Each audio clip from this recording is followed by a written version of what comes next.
Jorge Santoro. Pero buenas noches, ¿cómo le va? Gracias, muchas gracias. Qué laburo. ¿Viste?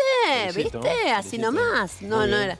era. Bien presentado. No me bien. equivoqué en nada, ¿no? Porque No, un par de no, por lo que veces me dijeron, Ya. no, pero yo tengo 3 hijos, no 2. Y No, bueno. no, está muy bien, está muy bien. Hoy cumpleaños Cecilia. Sí, la madre Así mía. que le mandamos un feliz cumpleaños. Exacto, o sea, tu igual. hija está con ella. Sí, exactamente. Obviamente. Bueno, ¿en qué momento del gobierno de Milei estamos? Es una buena pregunta. A ver, yo creo que se estaba por ir toda la mierda, apareció Scott Bessent y de la mañana a la noche pasó lo impensable, que es que la Argentina recuperó confianza financiera. Cuando vos hacías el informe, es obvio que estamos frente a un problema enorme, que es que hay escasez de dólares. Total. La Argentina no genera los dólares que necesita para crecer y para mantener un consumo razonable y al mismo tiempo no logra evitar que se vayan.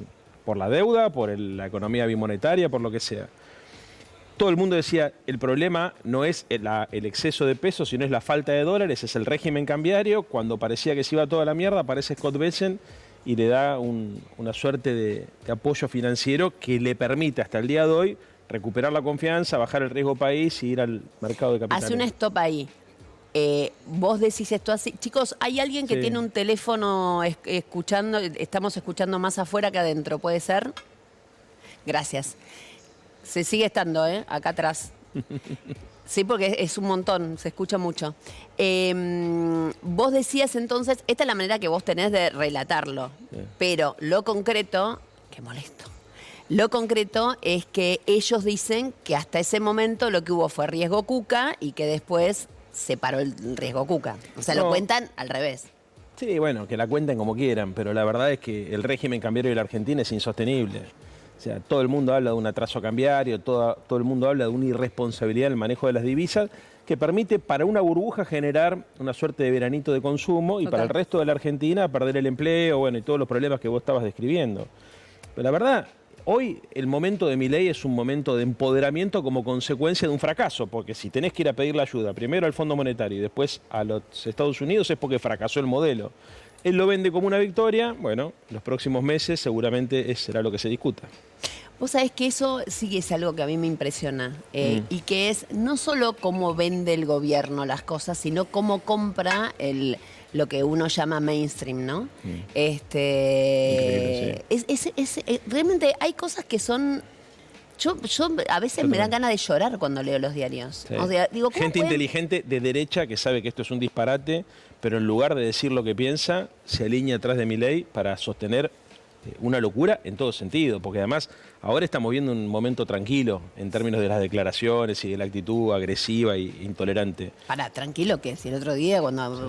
Bueno, pero a ver, veníamos Cuando de un- subieron en la Cámara de Diputados fue un espanto. Total, pero bueno, veníamos de un momento, a ver, la verdad que la derecha argentina, que se la pasó hablando de república, que se la pasó cuestionando los modos de Cristina, que se la pasó diciendo cualquier cosa, o sea, se callaron todos y, viste, no solamente con los atropellos institucionales del gobierno de Milei, con los decretos que vetaban leyes o con la forma de resolver los quilombos de nuestro país, sino también incluso con situaciones que a todas luces eran corrupción hecha y derecha, como el caso del 3% de la coima de Andis. Entonces, a mí también me llama la atención que por el miedo al peronismo y por el odio, un sector del establishment argentino, de la derecha clásica, si querés, se haya corrido tanto a la ultraderecha. Porque este es el dato. O sea, creo que son pocos los periodistas y los líderes de opinión que tuvieron el coraje, más allá de que por ahí coinciden con buena parte de la línea argumental de Milei, de salir a decir que estábamos frente a un delirio. Son muy pocos. Igualmente, a mí hay algo que me llama la atención y que es todo el corrimiento, ¿no? Sí. Porque digo, el otro día lo hablaba hasta con colegas. El corrimiento es impresionante. Sí, O sí. sea, tengo una pregunta a ver si tenés memoria. ¿Vos te acordás cuando eras radical y tu opositor era el peronismo? Era el menemismo. O sea, yo empecé a militar en el 89, pero a los pocos meses de que yo empecé a militar, Menem firmó el indulto a la Junta de Comandantes. Claro. Y después se alineó con Bunge y hizo un plan económico muy parecido a este que estamos viendo, incluso antes de la convertibilidad. Exactamente. O sea, para la gente que por ahí se le va la memoria, lo cierto es que el menemismo representó el Menem gana alineamiento, las elecciones para los más jóvenes. revolución productiva y Productiva y salariazo, salariazo. y hace todo lo contrario. Y se alinea con el consenso de Washington, que era privatizaciones. Exacto. Bueno, incluso La derecha de ese momento, que además estaba mucho más acompañada, porque Sí. también esto hay que decirlo, o sea, la derecha de ese momento era toda una derecha globalizante, Claro. se acababan las fronteras en todo el mundo. se acababan las ideologías, se suponía en el fin de la historia. Había teóricos en el mundo que decían, ya está, es democracia liberal y economía de mercado, no hay más nada que discutir. Bueno, ahora esto es mucho peor. Se caía el muro de Berlín y con una mala lectura se creyó que el muro de Berlín se cayó para un solo lado y el muro de Berlín se cayó para los dos. Sí. O sea, fueron dos sistemas que de alguna manera entraron en colapso. Obviamente el capitalismo triunfó, pero no este capitalismo. Lo loco de la historia es que la frustración de la gente está orientada hacia el sistema político, no hacia el sistema económico.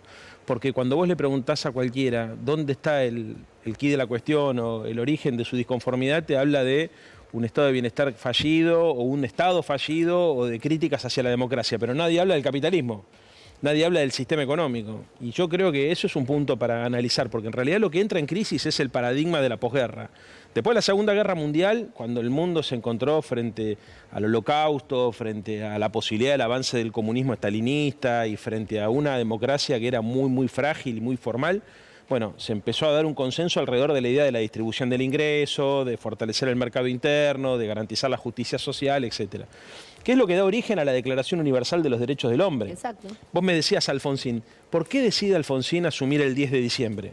Porque era el Día Internacional de los Derechos Humanos. Exactamente. Y cuando hablábamos de derechos humanos no hablábamos solamente de la imposibilidad de que el Estado te secuestre y te torture y te mate, sino también hablábamos de los derechos humanos de segunda y de tercera generación, Exacto. derechos sociales, al trabajo, a la vivienda, a la inclusión social, derechos ambientales, los derechos de tercera generación.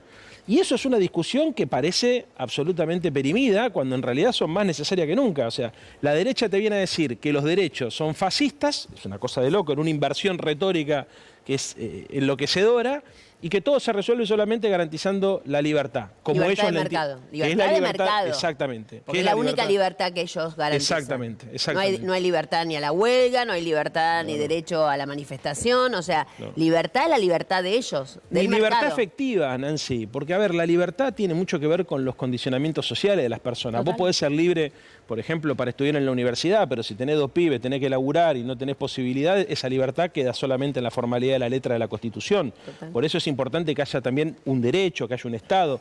Bueno, todas estas discusiones, que son las discusiones que lamentablemente parece que olvidamos los argentinos, son las que vamos a tener que volver a dar en los próximos meses, porque la verdad yo creo que estamos no solamente frente a una estafa, sino también frente a una futura frustración.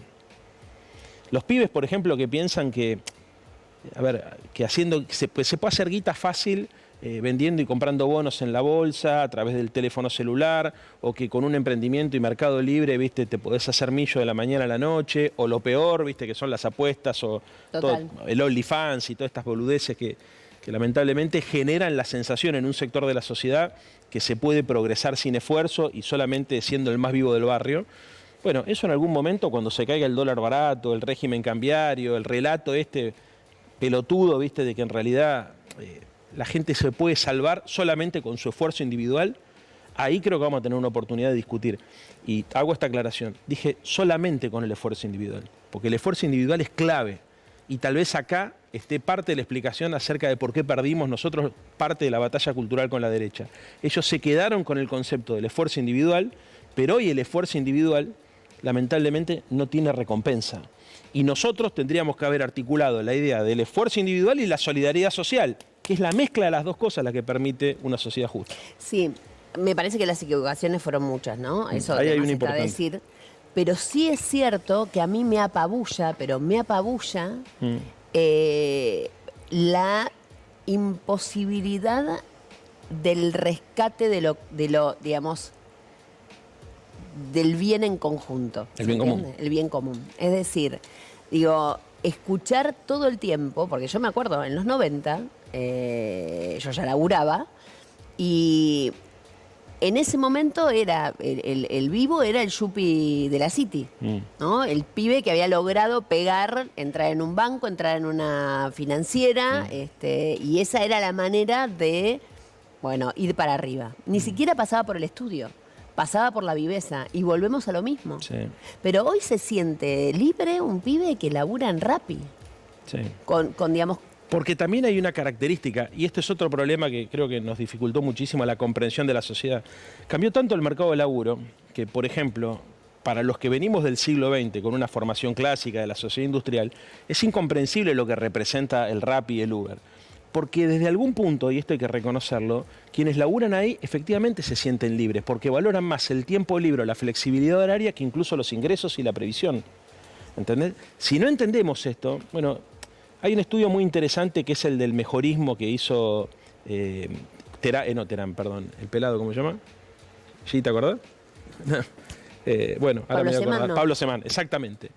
Que lo estuvo rescatando Liotti en los últimos días, sí, en 2 o 3 notas que sacó muy buenas en La Nación, donde habla justamente acerca de un estudio de profundidad de qué es lo que le pasa por la cabeza a los pibes que laburan en la economía de plataforma.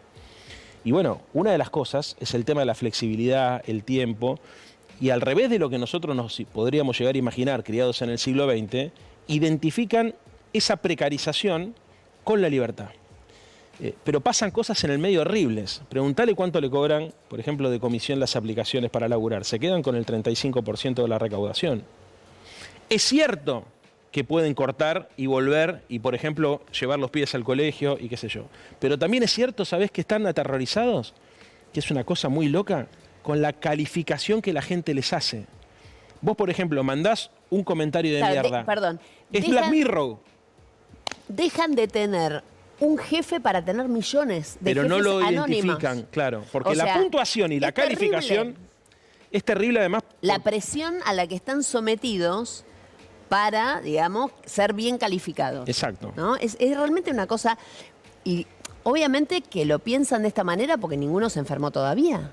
Claro, bueno, de hecho. Ese es el tema. O sea, a ver, no saben lo que es enfermarse y no poder salir a laburar o tener que ir a hacer quimio en hospital. En realidad no es que no lo sepan, es que en el fondo les pega distinto de cómo nos pega a nosotros. ¿Entendés? O sea, la precarización es también una forma de subjetividad, es una forma de ver el mundo. Para nosotros es un escándalo ético que una persona que se quede sin laburo por estar enferma se muera sola. Digamos, pero, a ver, en la ley de la selva, que es a lo que nos están llevando estos tipos, vos sos responsable de tu propia suerte y se rompe la interdependencia social porque no existe la sociedad. Esto es un volver a Thatcher. No existe la sociedad, solamente los individuos. Fíjate además el quilombo que tenemos para charlar esto, porque vos para poder dedicarle tiempo a reflexionar sobre esto tenés que tener un vocabulario que te permita entender los conceptos, tiempo y tranquilidad personal para poder reflexionar sobre lo que te está pasando y lo que nos está pasando como sociedad. Y además cierta esperanza de que cuando te enfrentes con la realidad vas a poder hacer algo, porque la desesperanza muchas veces lleva a las personas a pensar solamente en el día a día. Vos ponías, cuando yo era pibe, laburaba en la agencia de remis que armamos con mi vieja y descubrí el agotamiento psicológico que representa en una persona depender de la recaudación del día, desde muy chico. Se te rompe, no sé, el auto y están 4 o 5 días en el yerta y no sabes de qué vas a vivir y entonces empieza el quilombo del endeudamiento y la bicicleta. Esa realidad, que es una realidad que hoy se vive de otra manera, con otro dramatismo, es lo que a mí me lleva a pensar que en algún punto va a haber un punto de inflexión, un cambio de época también. O sea, esto es imposible, porque como te decía recién, es una estafa que inevitablemente culmina en una frustración. Porque esto es un esfuerzo sin recompensa, estamos en la rueda del hámster. Total. Y nosotros somos privilegiados, Nancy. Total, yo lo dije. Yo estoy dentro de ese 20%. Esta es una sociedad para el 20%, estamos dentro del 20%. Cualquier pibe que labura hoy en cualquiera de estas aplicaciones o cualquier persona grande tiene la certeza de que las cosas van a cambiar y que en algún momento se va a poder armar y va a poder enfrentar su vida de otra manera. Cuando llega a la conclusión que eso es una promesa incumplida más, yo no sé cómo va a reaccionar, porque es como la desilusión después de la desilusión. ¿Entendés? Vos pensás que para cualquier tipo que está laburando, que aparezca el presidente de los Estados Unidos y diga que él es amigo del presidente argentino, que lo va a bancar, nosotros veíamos en eso un acto de entrega de soberanía, pero cualquier persona normal que no está todo el tiempo pensando en esto y que no está politizada como estamos politizados nosotros. Está bueno ¿Pero qué te parece? Está bueno que Trump nos tenga en consideración. Y Milei hace algo que hacía mucho tiempo que no se hacía en política argentina. Promete. Nadie prometía nada. Milei te dice, 35 años vamos a ser potencia. Mejor. 20 años. Y la gente, viste, dice, bueno, a ver, No, también este dijo chabón que en un estará año y loco. medio íbamos a tener Pero por cero supuesto que es un delirio. Y por eso te hablo yo de a mí, el estado de ánimo que me caracteriza hoy, en este aspecto, no en el aspecto personal, es la tristeza. ¿Y sí? Pero la tristeza porque veo, no solamente gente inteligente diciendo boludeces, sino también veo gente que está tan hecha mierda, porque las personas hoy en la Argentina acumulan muchos quilombos. Total. Muchos quilombos. Entonces necesitan creer. Pero vos lo ves a Milei, a Caputo, a Sturzenegger, a toda la banda. Te das cuenta de los negocios financieros que hay atrás, cómo están viendo para habilitar otros negocios vinculados a las energías, ¿viste? O a los recursos naturales. Quieren vender, digo, ahora Y decís, están no- vendiendo los trenes, la única línea, digamos, más superavitaria que es Belgrano Cargas. De Belgrano. ¿Entendés? O sea, todo es un horror. También es cierto que la gente evidentemente por algo votó como votó. Y ahí viene la segunda parte. Dale. Primero igual te quiero llevar una cosa más romántica. Dale. Porque también por una cuestión de, digamos así, de archivo, te escuché hablando de Boedo. Ah, está bueno. Mira, Soy Boedo. Es el barrio en el que me crié. Es mi familia, son mis amigos, es mi historia. De todo, lo primero siempre fue en Boedo. Mi primer beso, mi primera cerveza y mi primer laburo. Es como que camino por las calles y tengo 7 y estoy con mi vieja yendo al cole.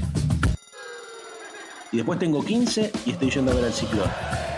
Y más tarde tengo 18 y es de noche y estoy debajo de una guirnalda del carnaval bailando murga. Boedo y murga para mí es la misma palabra. Siempre me fascinó esa mezcla de gente rara que llegaba a la murga. El gusto está en la variedad, decía mi abuelo. Y créeme que así era. La vieja, el borracho, los nenes dando vuelta tirando espuma, las parejas que se forman y rompían hasta el año que viene. Todos están en Boedo, todos están en mí.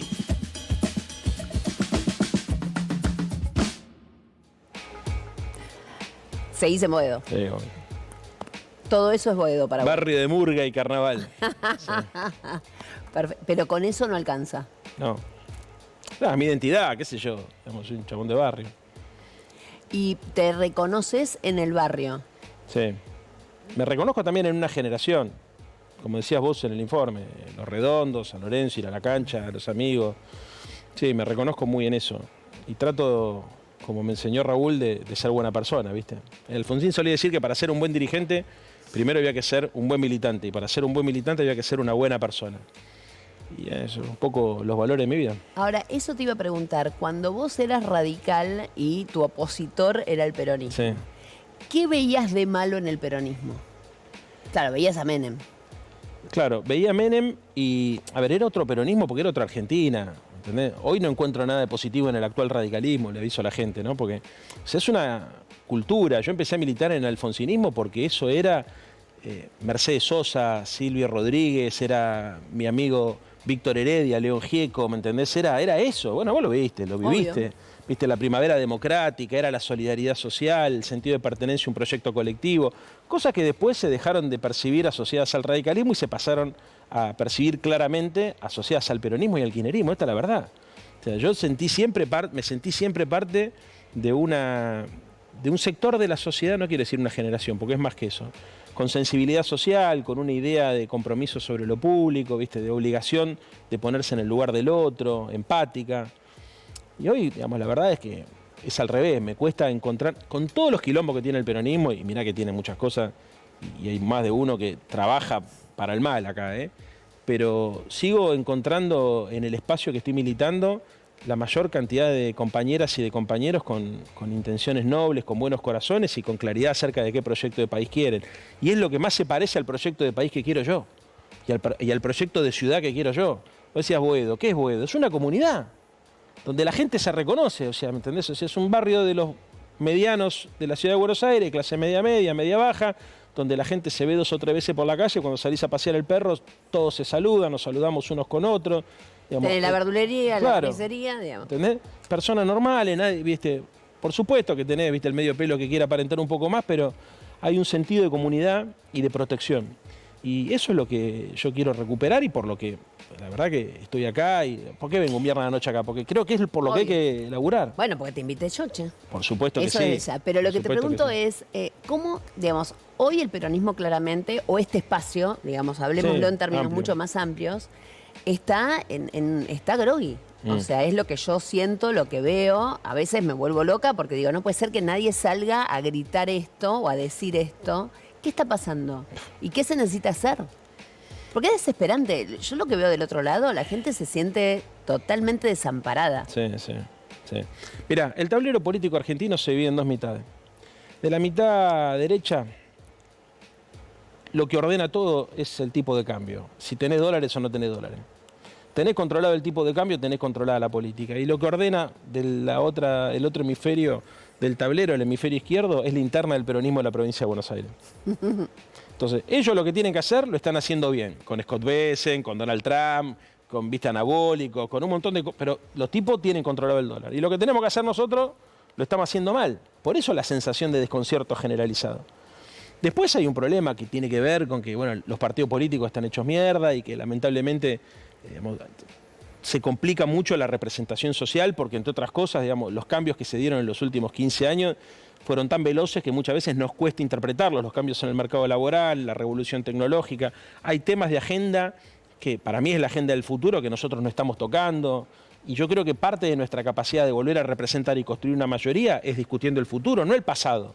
Y la derecha nos lleva siempre a discutir el pasado. Y más de un compañero nuestro... Engancha. Ahora, tengo una pregunta. Vos hoy sos legislador porteño. No te va a tocar estar sentado en la Cámara de Diputados o de Senadores cuando se discuta, por ejemplo, reforma laboral. Sí. Pero, hay cosas que claramente, sin discutir para el pasado, discutiendo para el futuro, hay que cambiar. Sin duda. ¿Hay parte del peronismo dispuesto a discutir estas cosas que hay que discutir y renovar? Sí, claro. Sí, por supuesto. Como todo. O sea, como también debe haber gente que tiene miedo a avanzar en una discusión de esta naturaleza por temor a perder su identidad. Cuando hay crisis, muchos se repliegan sobre sí mismos y sobre lo que conocen. Pero también hay que apostar. A ver, yo creo que la reforma laboral que el gobierno propone es una precarización. O sea, que está orientada solamente a garantizar dos cosas. Primero, que los grandes empresarios les cueste menos despedir y les salga más barato la mano de obra. Y en segundo lugar, mandarle un mensaje al mercado en general y al establishment en general de que ellos son capaces de hacer sufrir a la gente para garantizar altos márgenes de rentabilidad.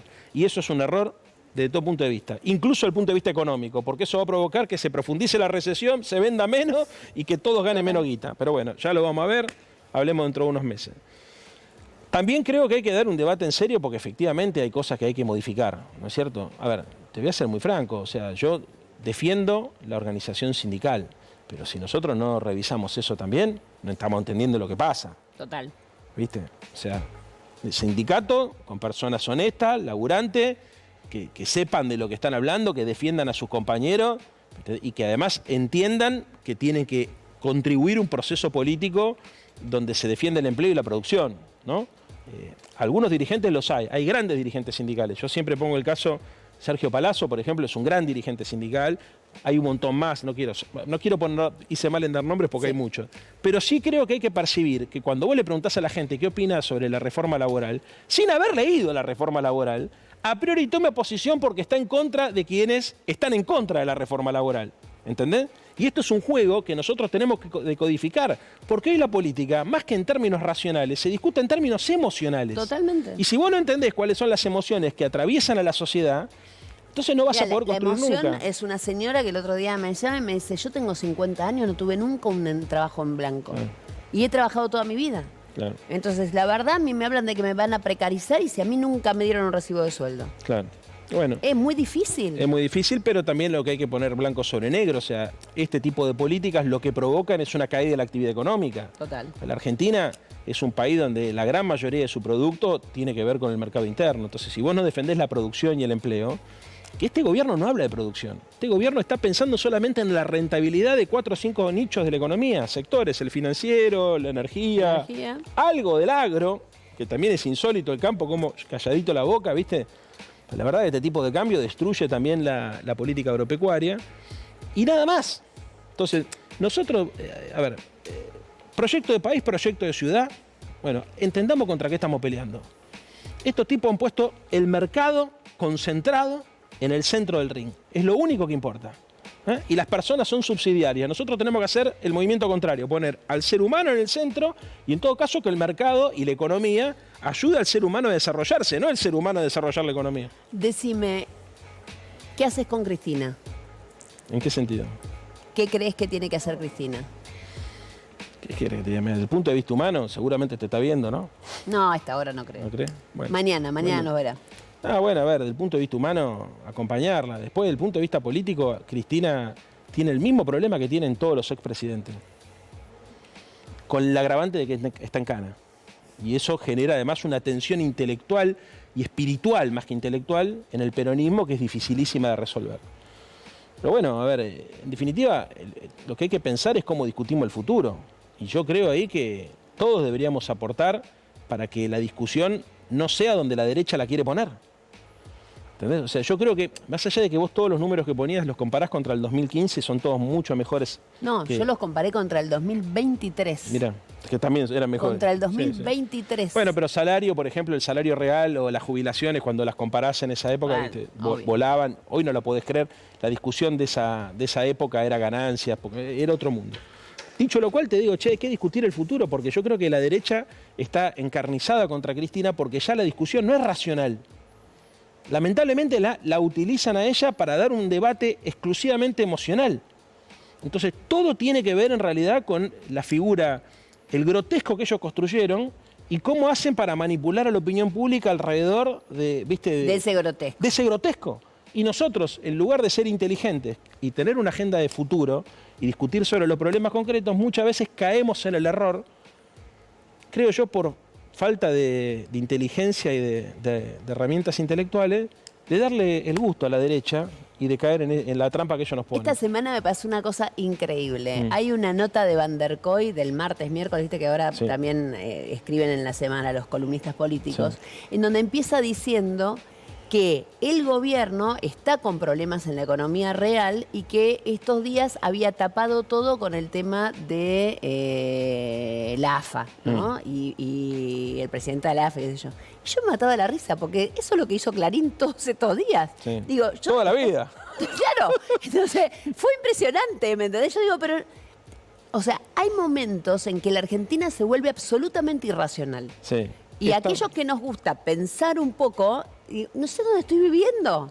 No sé dónde estoy viviendo. La posverdad. O sea, no hace falta ser coherente para tener notoriedad pública. Es más, tal vez mientras más coherentes son, menos notoriedad pública tenés. Seguramente. Todo es un delirio, ¿entendés? O sea, no bueno, me gusta a mí tampoco. No te vayas, pero quiero, ahora nos vamos a ir un ratito allá con Lucas y vamos a tomar algo más. Vos ya estás tomando un whiskycito que no viene nada mal. Pero quiero mostrarles algo, porque obviamente este programa, este sillón tiene muchísimos años. Este programa tiene además un archivo inédito. Y esta noche nos toca ni más ni menos que Eduardo Menem. Mira qué pasaba con Eduardo Menem en los 90 sentadito en este mismo sillón. Archivo inédito. ¿Caballo es poco peronista a su criterio? El doctor Cavallo no viene del peronismo, él se incorporó a este gobierno sin ser del partido, ¿no? En ese sentido, el presidente mostró una apertura importante, casualmente por eso pudo conseguir los resultados que logró, porque no hizo, digamos, no se sectorizó ni sectarizó, abrió las puertas para que todos los que quisieran colaborar con el gobierno lo hicieran. Y usted recordará que incorporó hombres como Miguel Roy, como Rapanelli, en las primeras etapas del programa económico. Pero digo, y el ministro Cavallo no venía, pero desde luego que si está en el gobierno es porque comparte la filosofía del gobierno, si no, no estaría.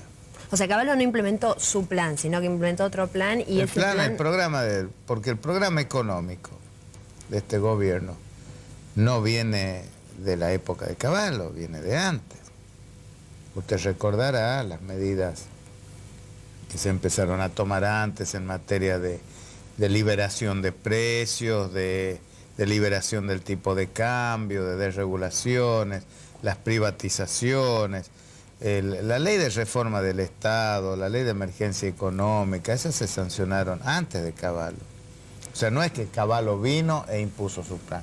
Cavallo continuó en la etapa que le correspondió con una idea económica, con un programa económico que ya venía siendo implementado de antes por decisión del presidente. Es decir, Que que él le incorporó, desde luego, muchas cosas importantes porque repito, es un brillante economista.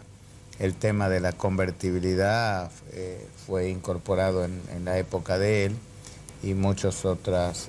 De la convertibilidad se había hablado un año antes y todo el mundo había enloquecido, me acuerdo. Curia, ¿se acuerda? El economista Curia habló... No. Curia habló de la dolarización. Aquí es la convertibilidad, que son conceptos distintos. Yo no soy un técnico en economía, pero son distintos. De todos modos, creo que fue un hito en el programa económico y que dio muy buenos resultados. ¿Es indispensable Cavallo para este gobierno? En este momento, si el presidente lo tiene a su lado es porque lo considera necesario. Pero no indispensable. Necesario. Qué momento. Igual te ves una cosa, ¿eh? Sí. ¿Qué diferencia había entre, por esto que se comparan con el menemismo?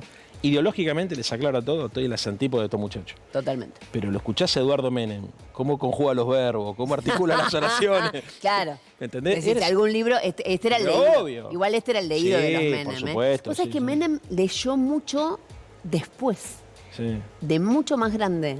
Bueno, todos los expresidentes Es siempre leen más después de ser impresionante. presidente. Pero, viste, una diferencia Abismal. de verdad abismal. O sea, les digo también porque muchos dicen, no, que el menemismo, esto no tiene nada que ver con el menemismo, esto es otra cosa. Esto es una berretada, No, chicos. totalmente. Esto es una berretada. Siendo, mirá, te lo digo francamente, o sea, yo en el 89, el 90, la década del 90 confrontamos abiertamente contra ese modelo porque sabíamos que iba a pasar lo que pasó.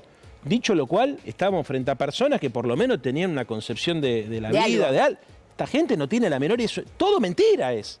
Todo lo que vemos mentira, son todos unos mentirosos profesionales. No te pongas nervioso. No. Vamos a tomar un whiskycito, Vamos. ya volvemos.